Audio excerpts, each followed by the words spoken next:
Décision présidentielle, service militaire obligatoire pour tout Camerounais dès l'âge de 21 ans.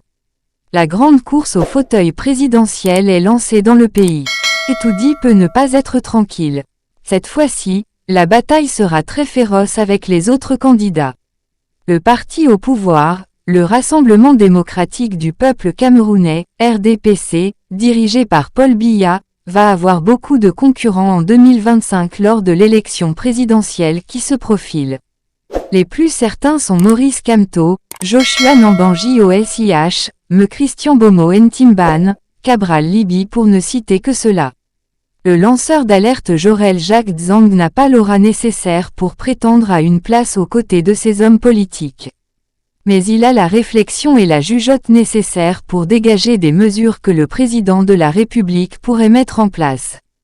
Il écrit sur sa page Facebook ce qui suit: « Moi, président de la République du Cameroun, mes 10 premiers actes ou décisions. Un assainissement des bars et des boîtes de nuit, fermeture au plus tard à 20h pour les bars et 1h du matin pour les boîtes de nuit. 2. Assainissement des églises car on y voit de tout avec cette affaire des églises au Cameroun où c'est chacun qui se lève un matin pour escroquer les gens.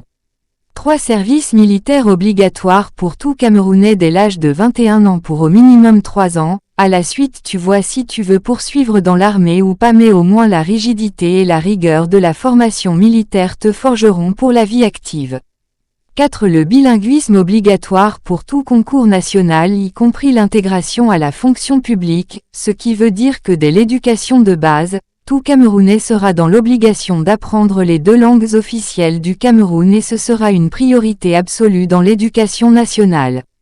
5. Création d'une langue nationale obligatoire pour tous, le canfranglais déjà parlé par bon nombre des Camerounais eut être cette langue. 6. L'éducation civique et l'histoire du Cameroun seront des priorités absolues dans l'éducation nationale. Cette régulation des réseaux sociaux avec la mise en avant des pages et contenus plus éducatifs et suppression totale et définitive de toutes les pages de buzz et combosa qui pullulent sur la toile pour dérouter la jeunesse. 8. L'effectivité de la double nationalité afin que notre diaspora se sente libre et à l'aise de rentrer au pays pour investir et développer le pays aux côtés de l'État, la diaspora sera donc le partenaire clé de l'État pour l'émergence du pays. 9. La revalorisation du SMIC et des salaires de la fonction publique.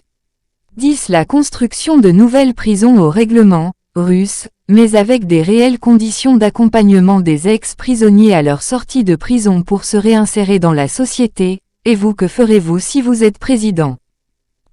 Voici les 10 propositions de Dzang le président.